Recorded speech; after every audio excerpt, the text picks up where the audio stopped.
Hello नमस्कार दोस्तों। स्वागत है आपका अपने यूट्यूब चैनल एक क्लासेस जयपुर में। दोस्तों आज हम साइंस के 30 क्वेश्चन लेकर आए हैं धातु और अधातु से संबंधित। तो आइए क्लास शुरू करते हैं। तो आज का हमारा पहला क्वेश्चन है, निम्नलिखित गैस मिश्रणों में से कौन सा गैस वेल्डिंग के लिए प्रयुक्त किया जाता है। ऑप्शन है एसिटिलीन तथा हाइड्रोजन, ऑक्सीजन तथा एसिटिलीन, हाइड्रोजन एवं ऑक्सीजन और हाइड्रोजन तथा हीलियम। तो कौन सी गैस का मिश्रण वेल्डिंग के लिए किया जाता है? तो साथियों इसका आंसर होगा ऑक्सीजन तथा एसिटिलीन। ऑप्शन नंबर बी इसका करेक्ट होगा। अगला क्वेश्चन है हमारा, कौन सा अधातु कमरे के तापमान पर द्रव अवस्था में होता है? ऑप्शन है कार्बन, सल्फर, ब्रोमीन और आयोडीन। तो कौन सा धातु कमरे के तापमान पर द्रव अवस्था में होता है? तो इसका आंसर हो जाएगा ब्रोमीन। कौन सा धातु हो जाएगा? अधातु ब्रोमीन। नेक्स्ट क्वेश्चन है हमारा, पारा धातु का मुख्य अयस्क है। तो पारा धातु का मुख्य अयस्क है, तो साथियों इसका आंसर होगा सिनेबार। क्या हो जाएगा पारा धातु का मुख्य अयस्क? सिनेबार। अगला क्वेश्चन है हमारा, संपीड़ित प्राकृतिक गैस सीएनजी में मुख्यतः होता है। ऑप्शन है ब्यूटेन, एथेन, मेथेन, प्रोपेन। तो सीएनजी में मुख्यतः होता है, तो इसका आंसर होगा मेथेन। क्या होता है साथियों? मेथेन। अगला क्वेश्चन है हमारा, मृदा धातु की सबसे स्थायी ऑक्सीकरण अवस्था है। तो मृदा धातु की जो ऑक्सीकरण अवस्था होती है वो होती है साथियों Cu+2, Ag+ और Au+3। तो इसका आंसर होगा ऑप्शन नंबर डी। अगला क्वेश्चन है हमारा, बेंजीन का नाइट्रेशन है। ऑप्शन है मुक्त मूलक प्रतिस्थापन, इलेक्ट्रोफिलिक प्रतिस्थापन, न्यूक्लियोफिलिक प्रतिस्थापन और इलेक्ट्रोफिलिक योगात्मक। तो बेंजीन का नाइट्रेशन है, तो इसका आंसर होगा इलेक्ट्रोफिलिक प्रतिस्थापन। क्या हो जाएगा? इलेक्ट्रोफिलिक प्रतिस्थापन। अगला क्वेश्चन है हमारा, निम्नलिखित में से किस धातु का निष्कर्षण केवल विद्युत अपघटन के द्वारा किया जाता है? ऑप्शन है एल्युमिनियम, Cu, Ag, Au। तो इसका आंसर होगा एल्युमिनियम। क्या हो जाएगा? Al। अगला क्वेश्चन है हमारा, हीविया ब्रुसलियंसिस का सामान्य नाम क्या है? ऑप्शन है जीरा, रबर, टीक और लौंग। तो क्या हो जाएगा सामान्य नाम? तो इसका आंसर होगा रबर। किसका नाम है? हीविया ब्रुसलियंसिस, रबर का। अगला क्वेश्चन है हमारा, ग्रेफाइट में कार्बन परमाणु की किसकी परतों के रूप में व्यवस्थित होते हैं? तो ऑप्शन है अष्टकोणीय वलय, पंचकोणीय वलय, षटकोणीय वलय और सप्तकोणीय वलय। तो ग्रेफाइट में जो कार्बन परमाणु होते हैं वो कितनी परतों के रूप में व्यवस्थित होते हैं? तो वो हो जाएगा षटकोणीय वलय। कौन सी वलय? षटकोणीय वलय। अगला क्वेश्चन है हमारा, अर्धचालक गुणों के कारण कंप्यूटर, टीवी आदि में उपयोग की जाने वाली अधातु है। ऑप्शन है फ्लोरीन, कार्बन, सिलिकॉन, सोडियम। तो अर्धचालक गुणों के कारण कंप्यूटर में या टीवी में आदि में उपयोग की जाने वाली अधातु, तो इसका आंसर होगा सिलिकॉन। क्या हो जाएगा? सिलिकॉन।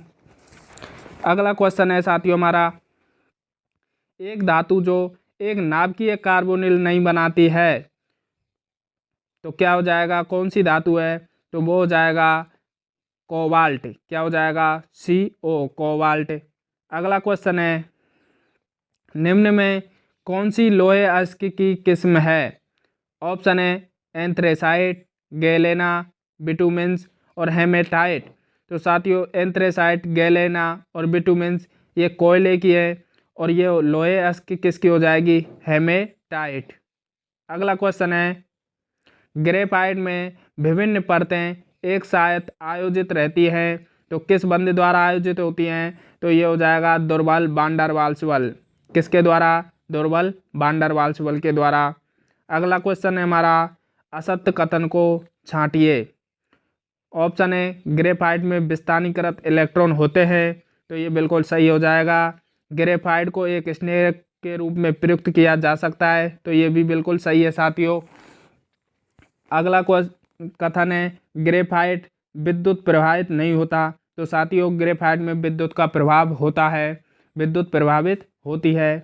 तो अगला ऑप्शन है ग्रेफाइट की परतीय संरचना होती है, तो बिल्कुल साथियों ग्रेफाइट में परतीय संरचना पाई जाती है, तो इसका आंसर होगा ऑप्शन नंबर सी, ग्रेफाइट विद्युत प्रभावित नहीं करता।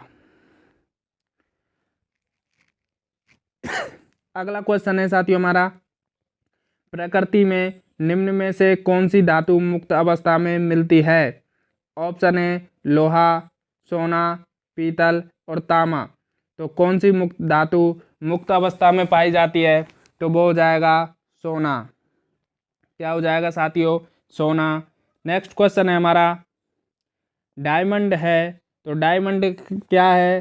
कार्बन का अपर रूप, कार्बन का समावयवी, कार्बन का समस्थानिक और कार्बन का समायतनिक। तो डायमंड क्या है साथियों? तो इसका आंसर होगा कार्बन का अपर रूप। क्या हो जाएगा? कार्बन का अपर रूप। अगला क्वेश्चन है हमारा, ऐसी प्रक्रिया जिसमें कार्बोनेट अयस्क को धातु ऑक्साइड में बदलने के लिए वायु की सीमित उपस्थिति में दृढ़ता से गर्म किया जाता है कहलाती है? ऑप्शन है भर्जन, अपचयन, निस्तापन और प्रगलन। तो इसका आंसर क्या होगा साथियों?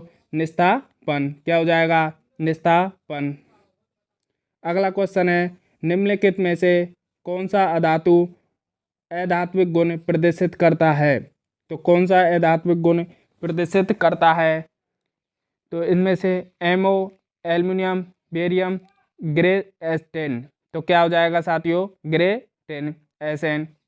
अगला क्वेश्चन है हमारा, कार्बन का कौन सा अपर रूप जियोडेसिक गुंबद जैसा स्वरूप रखता है? ऑप्शन है कार्बन नैनोट्यूब, ग्रेफाइट, हीरा और फुलरीन। तो कौन सा अपर रूप जियोडेसिक गुंबद जैसा स्वरूप रखता है? तो साथियों इसका आंसर होगा फुलरीन, क्योंकि फुलरीन की गुंबद जैसे संरचना पाई जाती है। अगला क्वेश्चन है, लिथियम और मैग्नीशियम के बीच समानता की वजह है?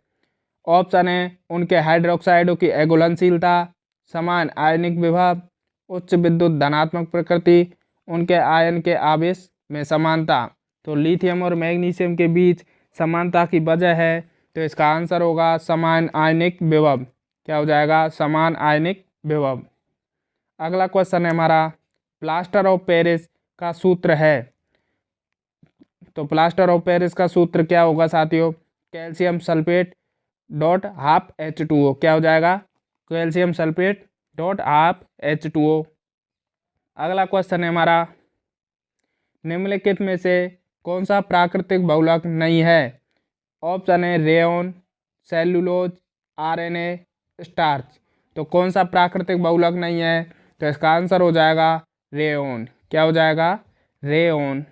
अगला क्वेश्चन है हमारा, किसान मिट्टी पर अम्लता के प्रभाव को क्या मिलाकर उदासीन करते हैं? ऑप्शन है कास्टिक चूना, बेकिंग सोडा, बुझा हुआ चूना और जिप्सम। तो साथियों जो मिट्टी की अम्लता को प्रभाव को मिलाकर उदासीन करते हैं वो हो जाएगा बुझा हुआ चूना। और यदि पूछे कि क्षारीयता के प्रभाव को क्या मिलाकर उदासीन करते हैं, तो उसमें हो जाएगा जिप्सम। अगला क्वेश्चन है, आर्टिफिशियल रेनिंग, कृत्रिम वर्षा और क्लाउड सीडिंग के लिए सबसे अधिक इस्तेमाल किया जाने वाला रसायन है? ऑप्शन है potassium nitrate, ferrous sulphate, silver iodide और कॉपर सल्फेट। जो कृत्रिम वर्षा है या क्लाउडी सीडिंग के लिए सबसे अधिक इस्तेमाल किया जाने वाला रसायन है, तो इसका आंसर होगा सिल्वर आयोडाइड। क्या हो जाएगा? Silver iodide. अगला क्वेश्चन है हमारा, ओजोन के बारे में निम्नलिखित में से कौन सा कथन सत्य है? ऑप्शन है ओजोन का निम्न स्तर या क्षोभ मंडलीय ओजोन वायुमंडल प्रदूषक है। ओजोन एक त्रिपरमाण्विक रेखीय है। ओजोन से ऑक्सीजन का निर्माण एक ऊष्मा शोषी प्रक्रिया है और ओजोन में 2 द्विबंध होते हैं। तो ओजोन के बारे में कौन सा कथन सत्य है? तो इसका हो जाएगा साथियों, ओजोन का निम्न स्तर, मात्रा या क्षोभ मंडल वायुमंडल प्रदूषक है। Option number 1। अगला क्वेश्चन है, n परमाणुओं की 3 संख्या का द्रव्यमान क्या है? तो क्या हो जाएगा साथियों? आंसर हो जाएगा 7 ग्राम। क्या हो जाएगा? 7 ग्राम। अगला क्वेश्चन है, कार्बन डाइऑक्साइड में कार्बन और ऑक्सीजन के द्रव्यमानों का अनुपात क्या होगा? तो कार्बन के द्रव्यमान CO2, कार्बन डाइऑक्साइड में 1 कार्बन का कितना हो जाएगा? 12 और 2 ऑक्सीजन का, तो 8 दूनी 16 हो जाएंगे। 1 ऑक्सीजन का कितना होता है? 8 होता है। तो 2 का कितना हो जाएगा? 16। सॉरी 1 का 16 होता है साथियों। 1 का कितना होता है? 16। 2 का कितना हो जाएगा? 32। और इनको अगर अपन काटेंगे अनुपात में, कितना हो जाएगा? 32। तो काटेंगे तो 3 4 तिया 12 और 4 अंठे 32, 3:8 आ जाएगा। तो इसका आंसर होगा ऑप्शन नंबर 6। क्या हो जाएगा? Option number 6। ओके दोस्तों, ये आज हमारे धातु और अधातु से संबंधित साइंस के 30 क्वेश्चन हो चुके हैं।